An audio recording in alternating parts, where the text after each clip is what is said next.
You are standing outside a vacant storefront, seriously considering opening your own dollar store. The rent looks manageable. The shelves should be inexpensive. Customers are already walking through the shopping center. In your head, the plan is beautifully simple. Buy products for less than $1. Sell thousands of them for a little more, and let volume do the work. Then the first truck arrives. Some cartons contain products that will sell quickly but leave almost no margin. Others offer excellent markup and may sit untouched for months. Every item has to be unloaded, counted, priced, stocked, straightened, protected from theft, and eventually marked down if customers refuse to buy it. The store can look busy while your cash remains trapped inside detergent, party decorations, plastic containers, and phone chargers. That is the first lesson of owning a dollar store. The business depends on moving thousands of small amounts of cash from your bank account to the shelves, through the register, and back into the bank before rent, payroll, freight, damage, and shrink consume the margin. Once you see the store that way, the opportunity looks very different. The first decision is what kind of dollar store you are opening. The national chains are not simple franchises waiting for you to purchase a territory. Dollar Tree, for example, says it does not offer franchising opportunities. For most buyers, the realistic path is an independent value store. That matters because a national chain purchases enormous quantities, negotiates directly with manufacturers, and spreads distribution, technology, and advertising costs across thousands of locations. You must create a similar feeling of value without having the same buying power. One option is a strict single-price store where almost everything sells at the same price. The message is easy to understand, and customers can shop without constantly checking labels. The weakness appears whenever freight, payroll, or wholesale costs rise. Every increase attacks the same fixed selling price. A multi-price value store gives you more flexibility. Some products may sell for $1.25, while others cost $3, $5, or $10. That allows you to protect margins and offer useful products in larger sizes. The trade-off is psychological. The word dollar on the sign creates an expectation. Customers notice when the store begins to feel like an ordinary discount retailer. For this ownership simulation, you are opening an independent multi-price neighborhood dollar store. It occupies roughly 6,500 square feet in a modest strip center.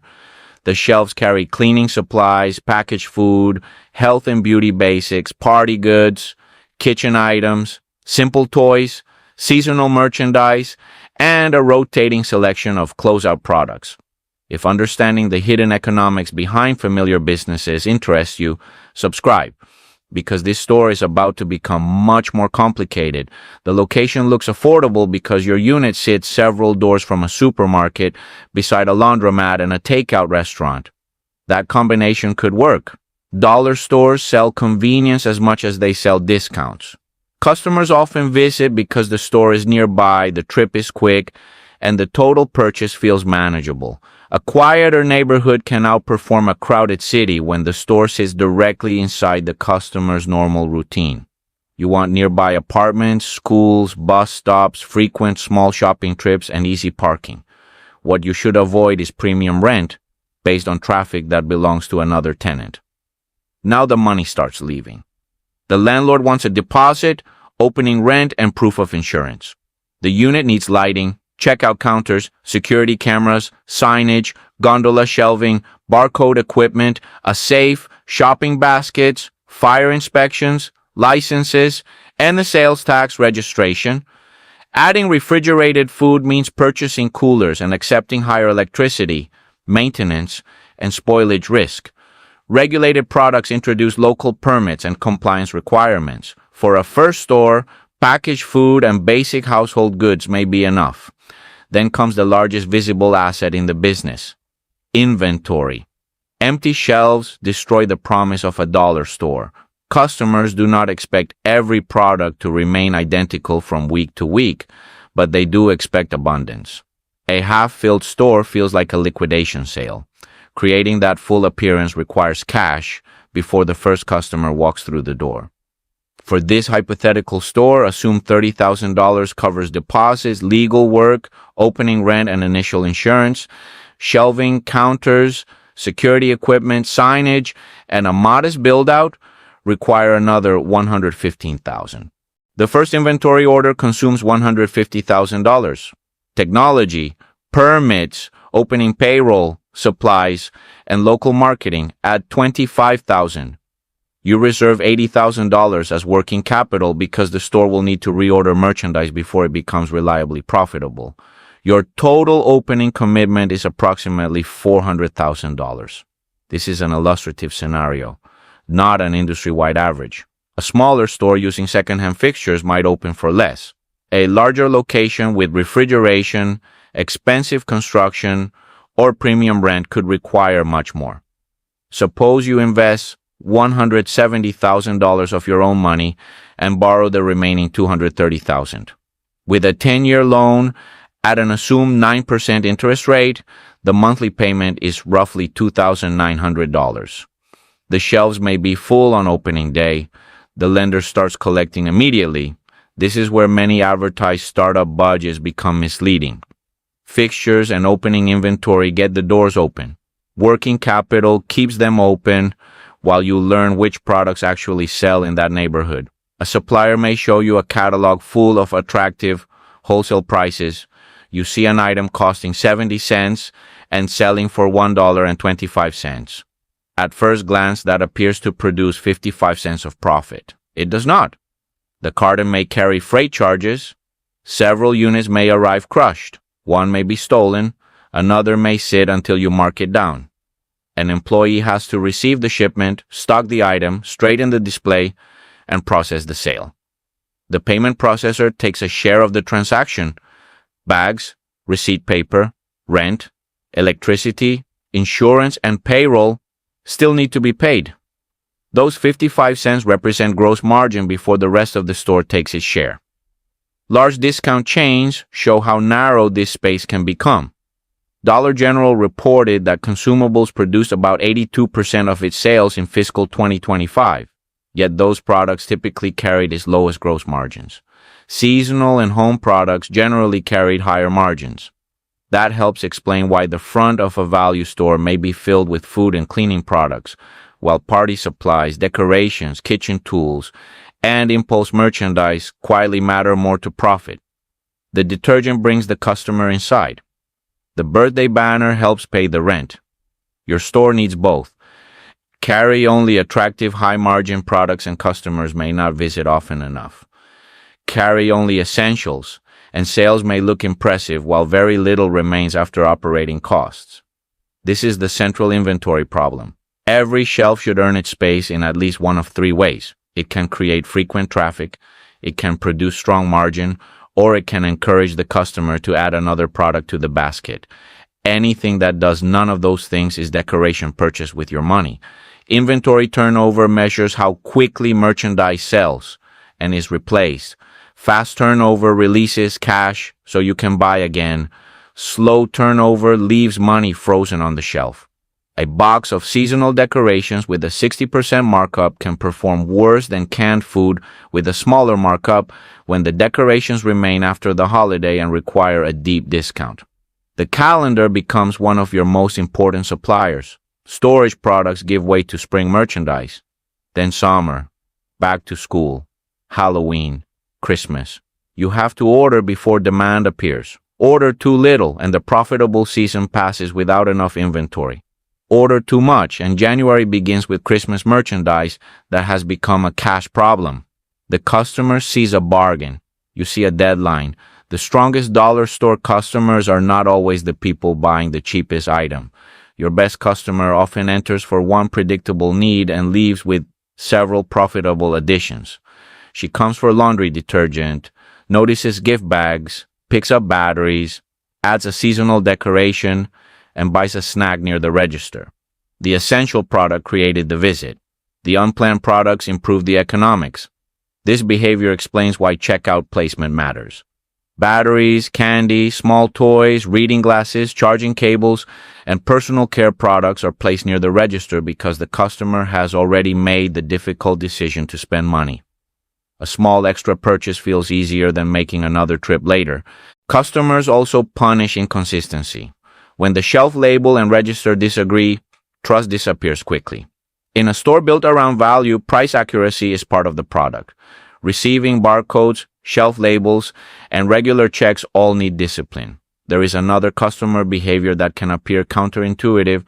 Some shoppers knowingly pay more per ounce or per unit because the smaller package requires less cash today. They are purchasing affordability at the transaction level, not necessarily the lowest long-term unit cost. Your store benefits from small packages and low absolute prices. The average basket can remain small for the same reason. You need frequent transactions without allowing checkout lines and stocking work to consume the margin. That creates a difficult labor decision. During quiet hours, one employee may stock shelves, clean, receive vendors, and operate the register. Then 5 customers arrive at once, the line forms, stocking stops, the delivery remains in the aisle, adding labor raises costs immediately. Keeping staffing too thin creates blocked aisles, empty displays, poor service, and lost sales. Thousands of inexpensive products create thousands of small tasks. The business can lose money one misplaced carton at a time. Shrink is the industry term for inventory that disappears through theft, employee misconduct, damage, administrative mistakes, or inaccurate counts. It is especially painful in a low-ticket store because many successful sales are needed to replace one lost item. Assume your store generates $900,000 in annual sales.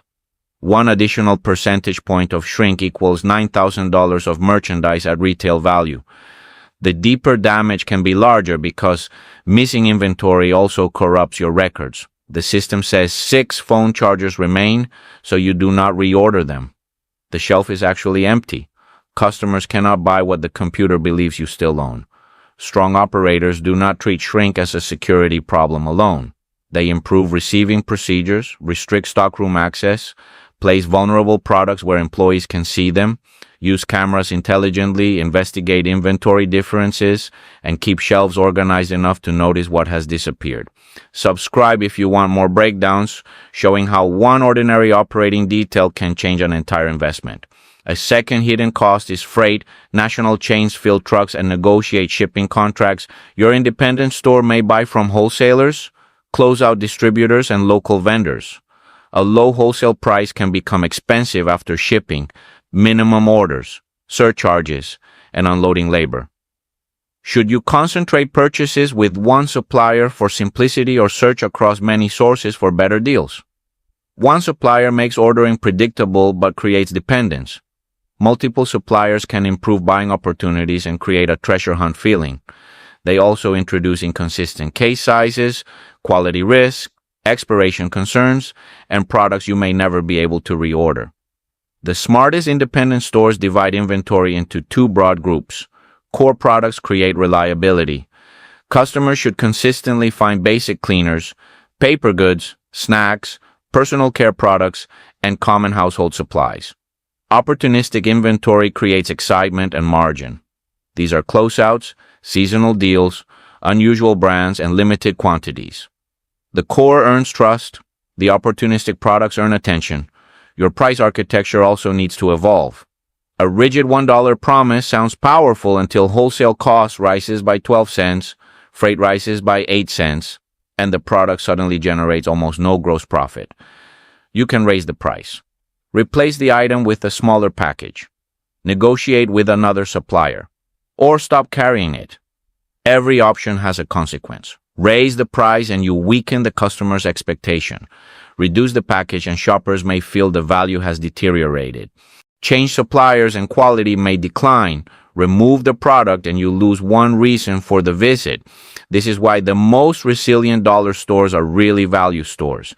They protect a recognizable opening price while allowing multiple price points where a product cannot survive at the lowest level. The sign attracts customers through simplicity. The economics require flexibility. The danger appears when too many prices move upward at once. The store still looks like a dollar store, but the customer no longer experiences it as one. Once that mental category breaks, you are competing directly with supermarkets, pharmacies, Walmart, online sellers, and other discount chains. Many of them have lower purchasing costs and broader selections. The structural risk often begins with a small margin squeeze. Wholesale costs rise. You delay price changes because you fear losing customers. Gross margin falls. To protect cash, you reduce labor and postpone reorders. Shelves become disorganized. Popular products stay out of stock. Customers visit less frequently. Lower traffic reduces sales of higher margin impulse products. Slow merchandise begins aging, so you mark it down. Cash becomes tighter. The next inventory order becomes smaller. The store is shrinking from the inside while the sign outside remains unchanged. This is not merely a theoretical possibility. In April 2024, 99 cents only stores announced that it would wind down all 371 locations. The company pointed to persistent retail challenges, including the effects of the pandemic, changing consumer demand, rising shrink, inflation, and other economic pressures. Days later, it filed for Chapter 11 bankruptcy. The lesson is not that every dollar store is destined to fail.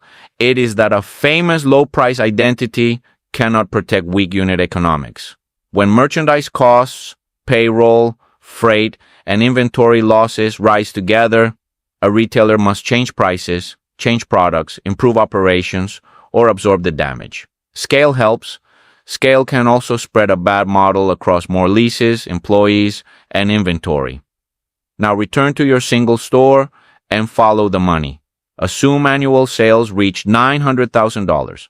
That equals $75,000 per month, or roughly $2,800 per operating day if you open 6 days each week.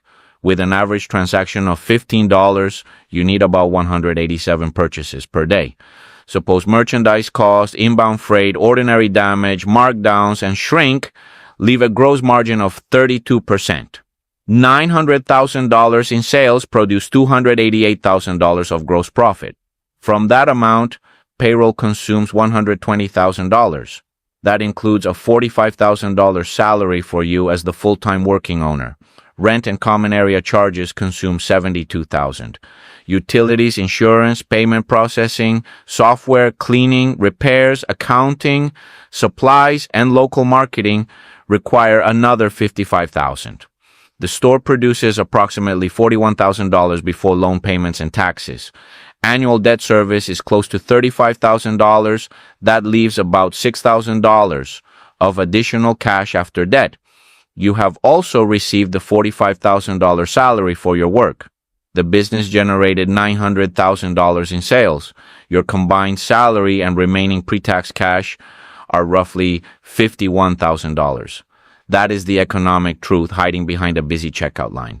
Revenue is large because the full price of every product passes through the income statement. Your income depends on the thin layer remaining after purchasing and operating everything required to create those sales. The break-even point makes the pressure easier to see. Under these assumptions, you need approximately $880,000 in annual sales to cover operating expenses and debt. That is around $73,000 each month. A few weak weeks do more than reduce profit. They can eliminate it. The margin percentage matters just as much as revenue. If you improve the product mix and raise gross margin from 32% to 33% without increasing sales, you create $9,000 of additional gross profit. That single percentage point is worth more than the remaining cash in the base scenario.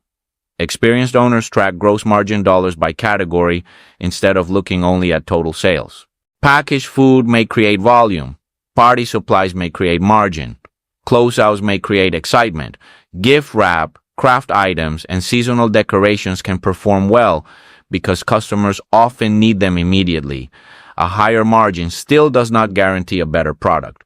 A seasonal item occupying shelf space for 6 months may earn less than a basic item that sells repeatedly. The better question is, how much gross profit does this shelf produce during the year?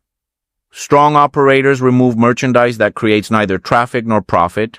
They set stocking limits, count high-risk inventory, negotiate freight, and prepare markdown plans before the season ends. They also protect cash. A store can look rich in inventory while lacking the money needed for payroll or an air conditioning repair. The opening reserve is the shock absorber between the spreadsheet and the real store. Now imagine a strong year. The neighborhood responds well. Core products remain in stock. Seasonal buying is accurate. Sales reach $1,050,000. Better purchasing and a stronger product mix lift gross margin to 33.5%, producing about $352,000 of gross profit. Payroll rises to $125,000 because you add hours during busy periods. Rent and occupancy reach $74,000. Other operating costs rise to $58,000. The store produces approximately $95,000 before debt and taxes. After roughly $35,000 of loan payments, about $60,000 remains. Add your $45,000 salary, and the business provides approximately $105,000 of total pre-tax economic benefit.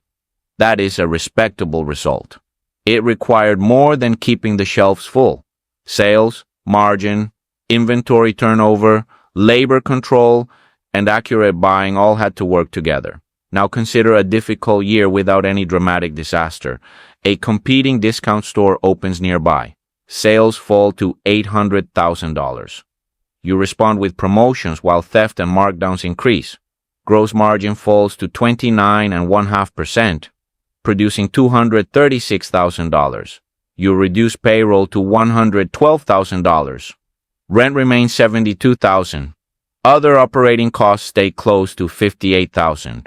The store loses about $6,000 before debt. After making the loan payments, you must contribute roughly $41,000 of additional cash to keep every obligation current. You may still receive a reduced working salary through payroll. The investment itself is not paying you. You are paying the investment. From the parking lot, the strong year and difficult year may look almost identical. The lights are on. Customers enter. Shelves contain merchandise. Employees scan products. The difference lives in a few percentage points of margin, several dozen transactions per day, and the amount of inventory leaving through the register instead of through markdowns, damage, or theft.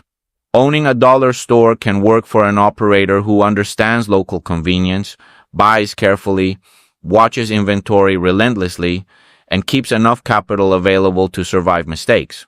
It becomes dangerous when someone assumes that low prices automatically create high volume, or that high volume automatically creates profit.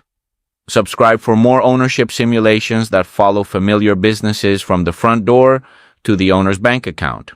You began outside an empty storefront, imagining rows of inexpensive merchandise and a steady line at the register. After operating the store on paper, you see something different. Every shelf is a deadline. Every low-priced essential competes with rent, payroll, freight, and shrink. Every seasonal product is a bet on timing. Every customer visit must carry enough margin to justify all the work behind it. The store succeeds when convenience creates traffic. Disciplined purchasing creates margin, and fast inventory turnover brings your cash home before the bills arrive. Miss any one of those, and the colorful merchandise begins hiding a very expensive problem. The final decision is not whether you can fill a dollar store with bargains. It is whether thousands of tiny bargains can return your $400,000 one shopping basket at a time.